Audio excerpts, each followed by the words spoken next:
Good evening. I'm hot, and you can hear me. Good to see everybody this evening. How is everybody? Awesome. So I am the guest speaker. Surprise!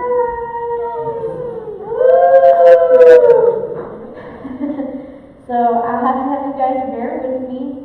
This is my first time preaching, so as you can imagine, I'm a little bit nervous, but God's got it, and I'm just going to try to be faithful to deliver what He's given me to share. My name is Holly. I'm Pastor Sandy's wife. Usually I'm up there singing, but obviously not today.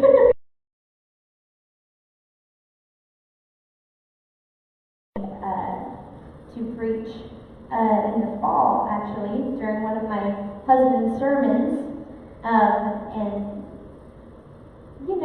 have been waiting on God to show me what He wanted to do with me beyond what He was already doing.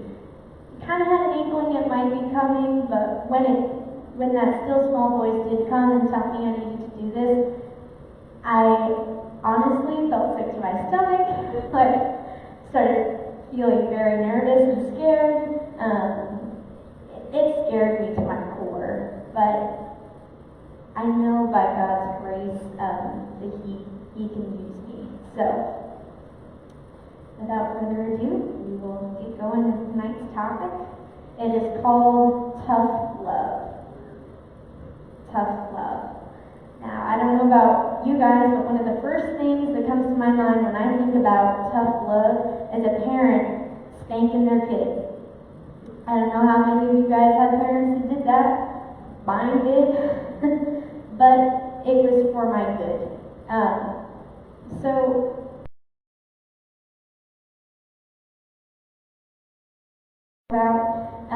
Instead, we'll be talking about God's discipline in our lives. We can trust that God is a good Father. God is our Father, and good fathers discipline their kids for their good, and they do it well. That's a newsflash to you. You, unfortunately, either maybe didn't have the best father figure in your life, or maybe you didn't have a dad at all. But I'm here to tell you that God is the perfect Father, and He loves you infinitely. And when He brings you into His fold as one of His own, as His precious child, He is going to discipline you. But it will be for your good and for His glory. So, if you guys have a Bible with you, will you please turn to Hebrews 12, 4 through 12. If you don't have a Bible or your Bible app on your phone or your digital device, the passage will be up on the screen, so you can look up there as well. Okay, verse 4. In your struggle against sin, you have not yet resisted to the point of shedding your blood. And have you completely forgotten this word of encouragement that addresses you as a father addresses his son? It says, "My son, do not make light of the Lord's discipline, and do not lose heart when He rebukes you.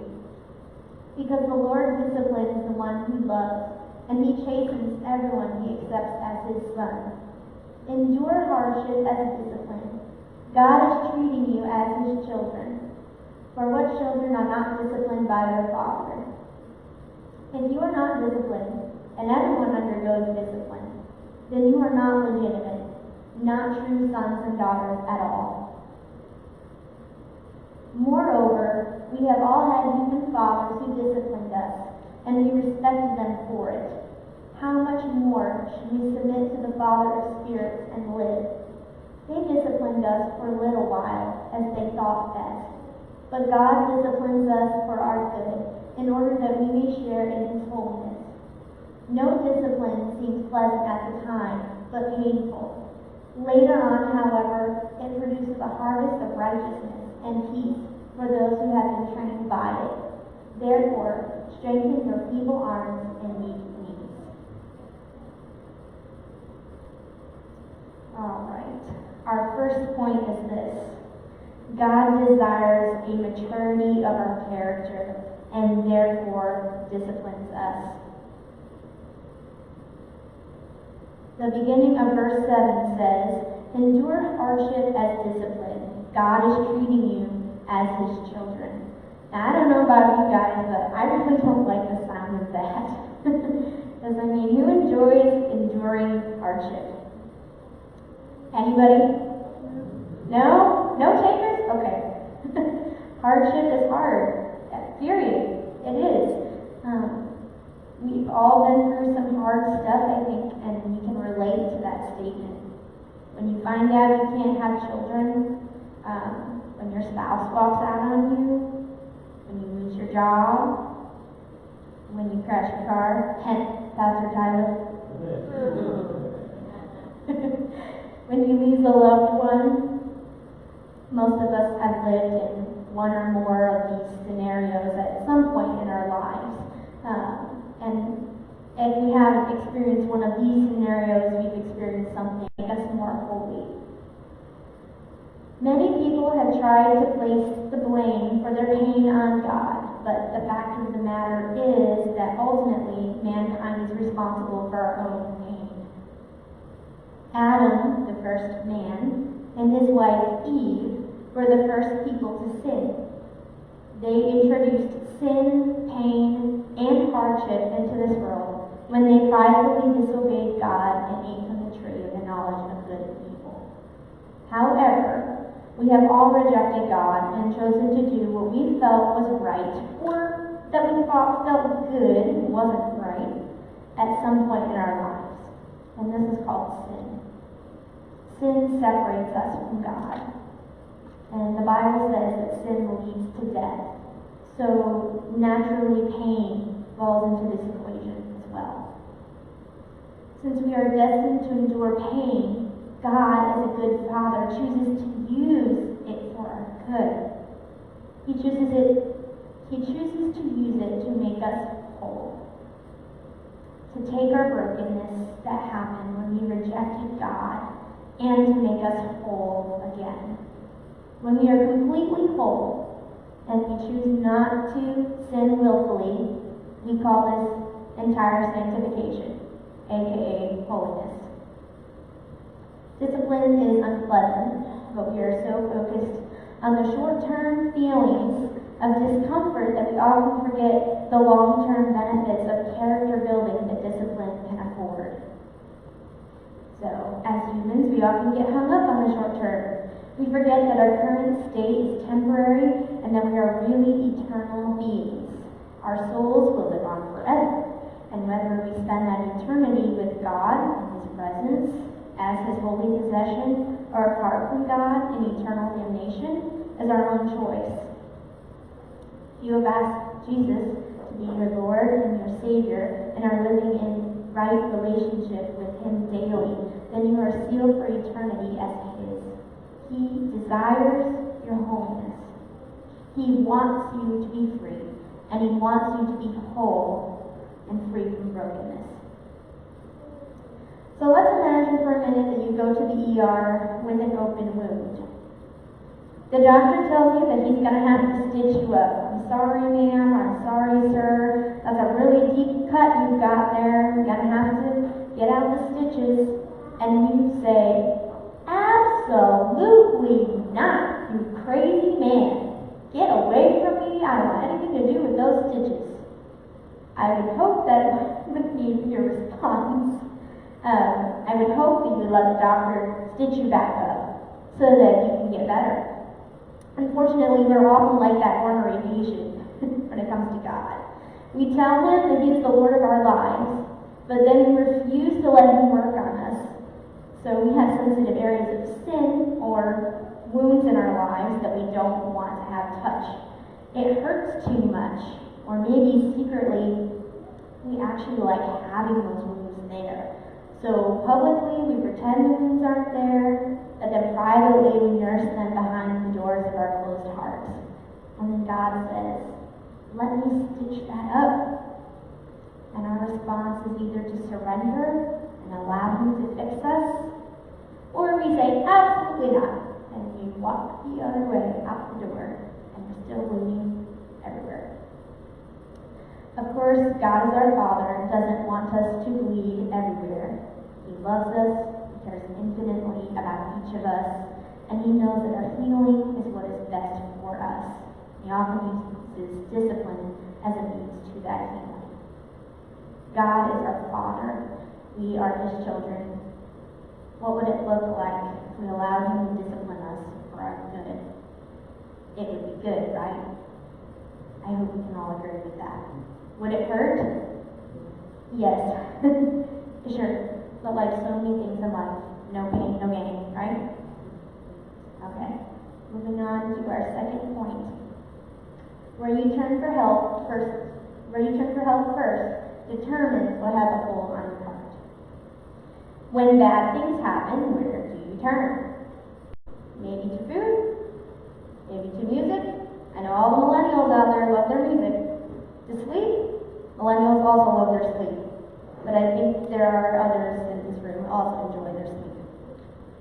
To isolation, maybe you hide yourself away. To drugs or alcohol.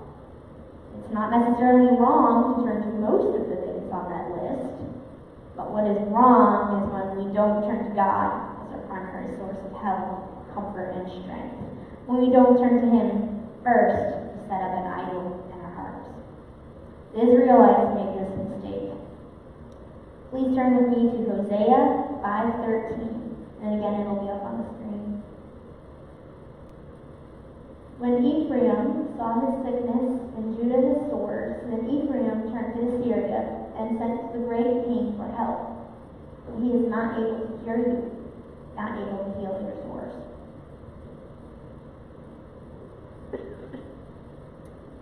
During Hosea's lifetime, the kingdom of Assyria was rising to become a great empire.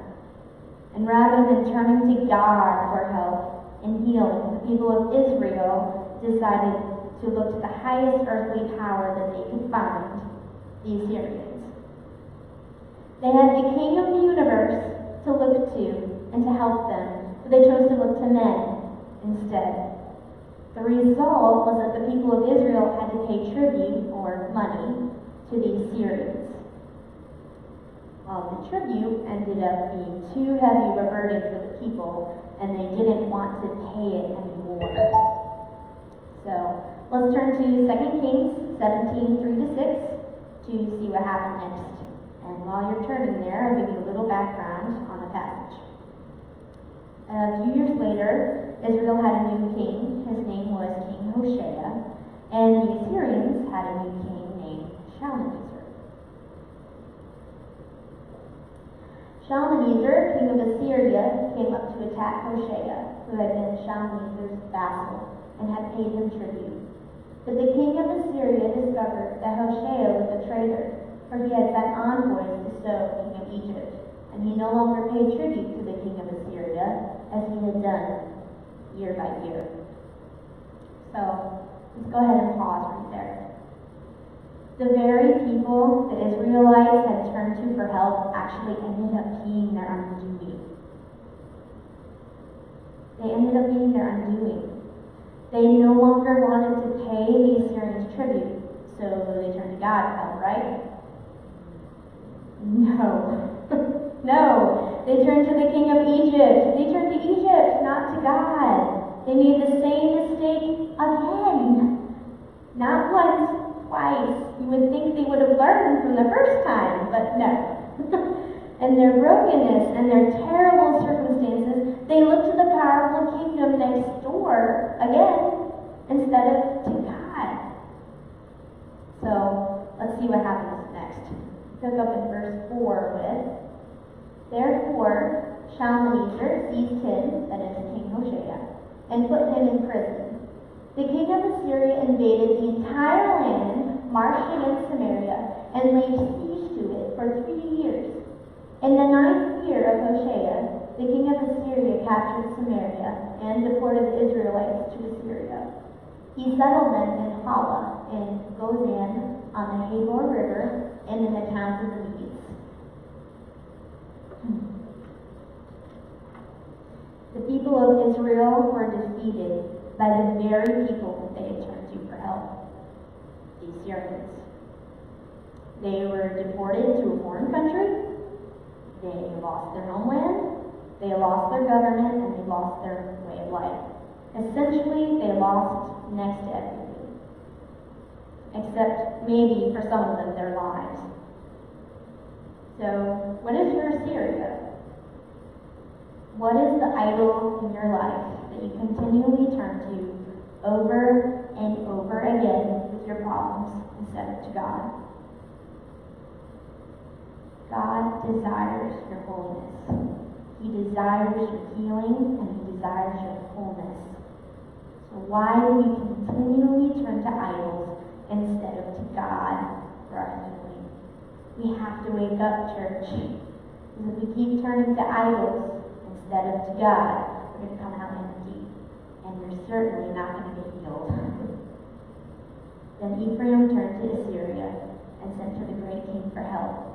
But he is not able to cure you, not able to cure your sores. Bad things happen, and we get hurt. We can't heal ourselves, we can't fix ourselves, but God can.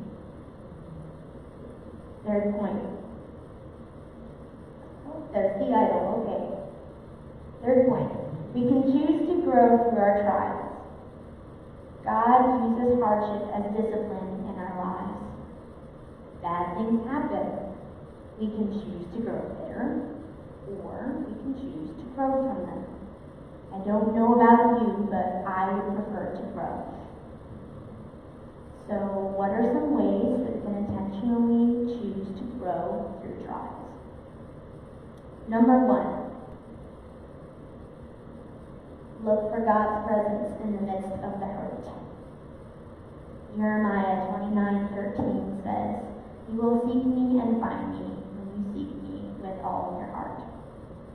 Run to Jesus by reading the Bible. Pray. Talk to God. And don't just talk to Him, but actually stop and listen to what He has to say to you. A huge component of prayer that we often forget about is the listening. We can talk all day, but if we're not listening, we're missing the biggest, most important part of prayer. Number 2, look for God's blessings in the midst of the trial. There's a really good book that I enjoy by Ann Voskamp. It's called 1,000 Gifts. And in the book, Ann talks about how she looks for God's blessings, and she actually keeps a gratitude journal and writes them down. Sometimes when you're stuck in a trial, we get so focused on the negative that we forget to look for the silver lining and see how God is working. Sometimes how God is working is in our hearts, and we can see that through gratitude.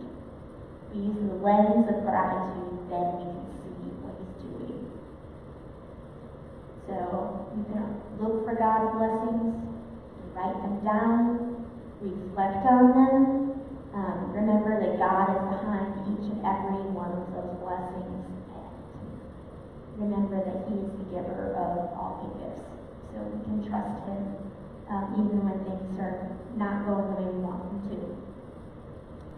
Way number 3 to grow through trials is to praise God regardless what is going on around you. Praise God. Again, with gratitude and thanks, but also praise Him. Tell Him how awesome He is. Remember who He is. Remember His character. Remember His attributes.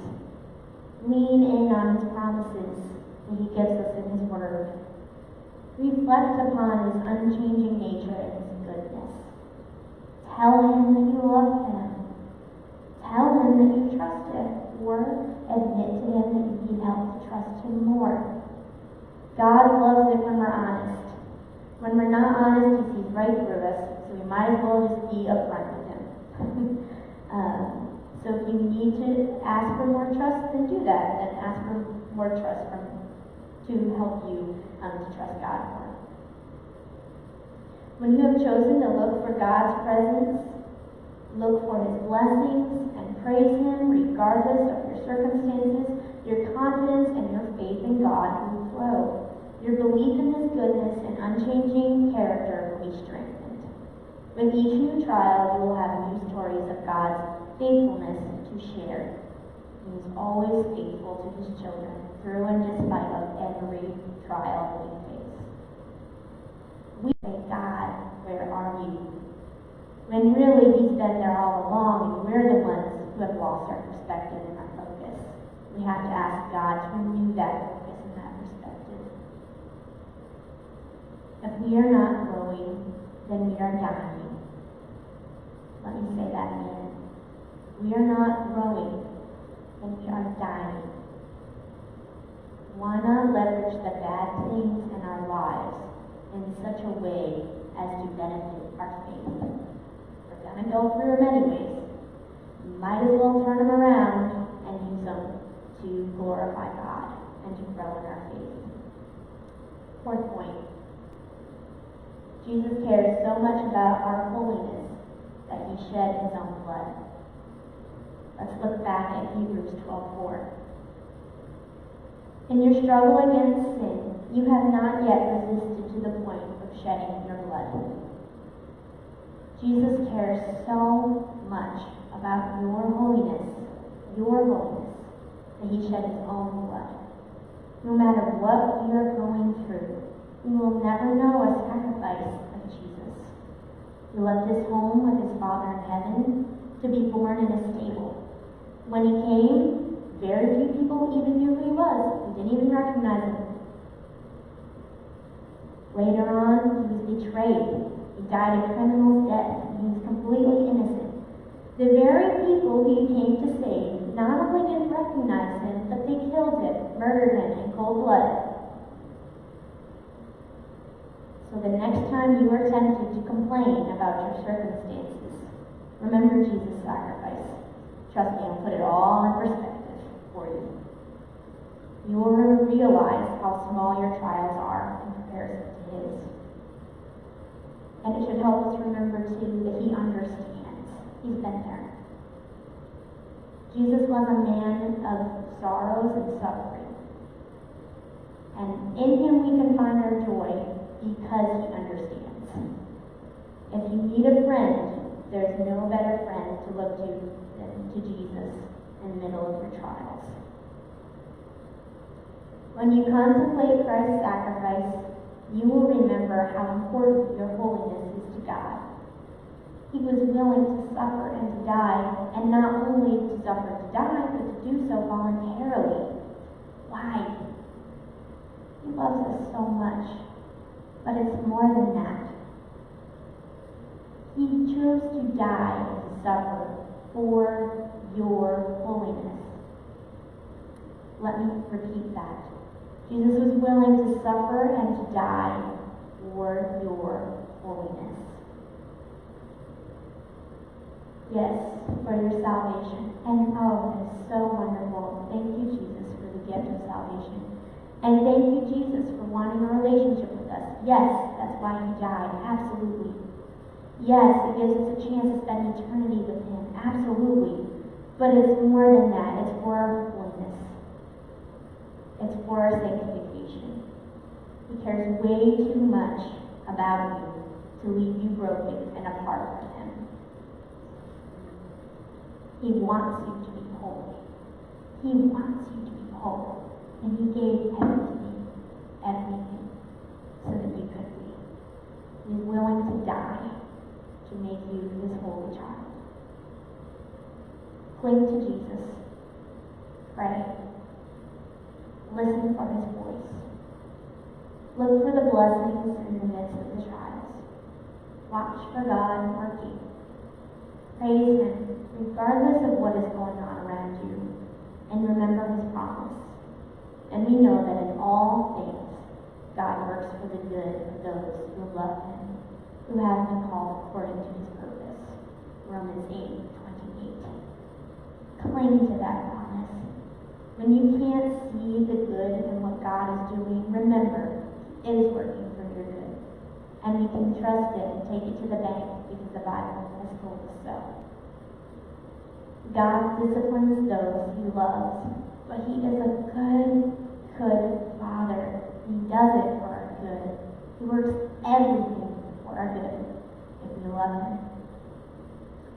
As the band comes up, I want you to stop a moment to contemplate how you view your trials and how you walk through them. And here are some questions to consider as we close this evening. Number 1, do you see your trials as opportunities to be leveraged toward your spiritual growth? Why or why not? And if not, are you willing to look at them as opportunities?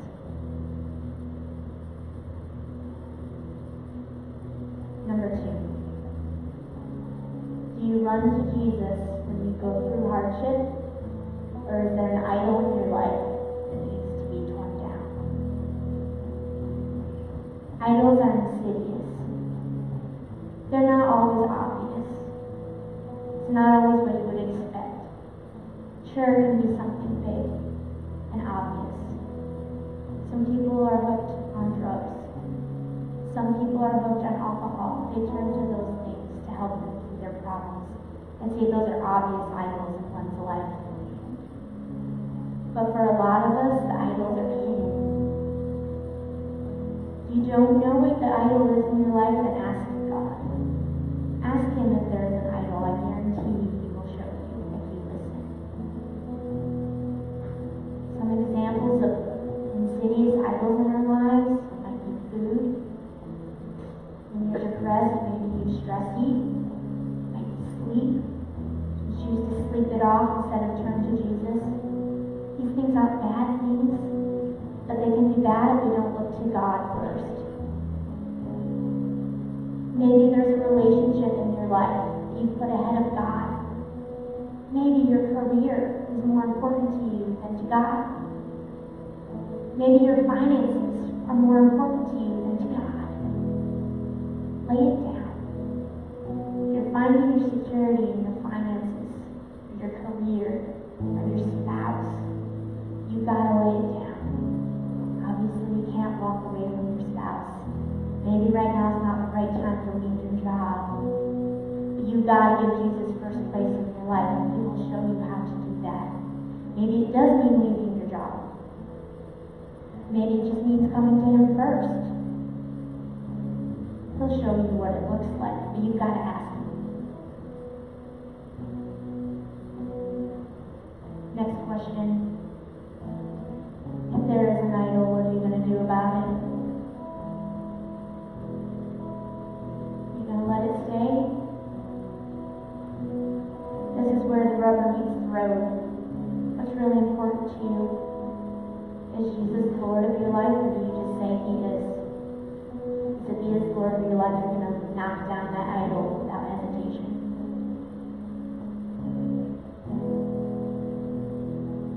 No discipline seems pleasant at the time, but painful. Later on, however, it produces a harvest of righteousness and peace for those who have been trained by it. Therefore, strengthen your feeble arms and weak knees. Let's pray. Father God, I thank you for this opportunity to share your word. I thank you, God, that you are holy. I thank you that you are good. I thank you that you are working all things for the good of those who love you and call according to your purpose. I thank you, God, that you want to be first place in our